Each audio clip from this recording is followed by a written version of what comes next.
સુરત શહેરમાં હત્યાનો સિલસિલો યથાવત છે. તાજેતરના કિસ્સામાં હોડી બંગલા વિસ્તારમાં એક યુવકની નિર્મમ હત્યા કરવામાં આવી છે. સુરત પોલીસના સબ સુરક્ષિતના દાવા નિષ્ફળ દેખાયા છે. પોલીસ દ્વારા કડક બંદોબસ્ત અને દબાણ હોવા છતાં હત્યાની ઘટનાઓ અટકતી નથી. મુસીબતપુરા વિસ્તારમાં હત્યાની ઘટનાને પગલે ચકચાર મચી છે. પોલીસે તપાસ હાથ ધરી છે. નોંધનીય છે કે નાસિરનગર ડિમોલેશનની કાર્યવાહી દરમિયાન સુરત પોલીસની છબી ખરડાઈ રહી છે, ત્યારે ગુનાઓ રોકવામાં પોલીસ સંપૂર્ણપણે નિષ્ફળ રહી છે. શહેરમાં કાયદો અને વ્યવસ્થાનો પ્રશ્ન વધુ ગંભીર બન્યો છે. સુરત પોલીસની કામગીરી पर सवाल उठ ही रहा है। सेनाज बानो। आपका रहने का काम? होड़ी बंगला। होड़ी बंगला कौन से? साबू वाला कारखाना पीछे। ये घटना क्या बनी थी, कौन सी जगह पे? ये जो मक्का पैलेस है ना, होड़ी बंगला जैसे घुसते हैं ना अंदर, मक्का पैलेस वहाँ हुआ, ये कचरा पेटी के पास। क्या हुआ था कुछ? अब वो तो पता नहीं, हम तो घर में ही थे।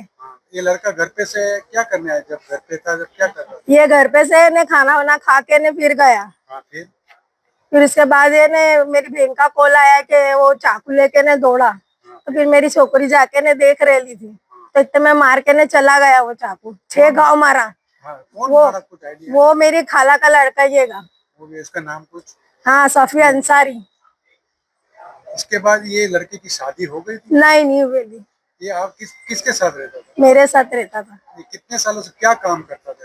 ये अभी चाके गल्ले पे जाता था, अभी 2-3 साल से बंद हुआ इसका।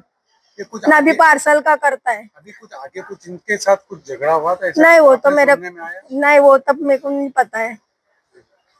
आप क्या चाहते हो, इंसाफ किस तरह का? इंसाफ चाहिए हमारे को। कैसा इंसाफ चाहिए? उसको पकड़ के लाओ, उसको भी करो ऐसा। मेरा एक ही छोकरा था, चला गया।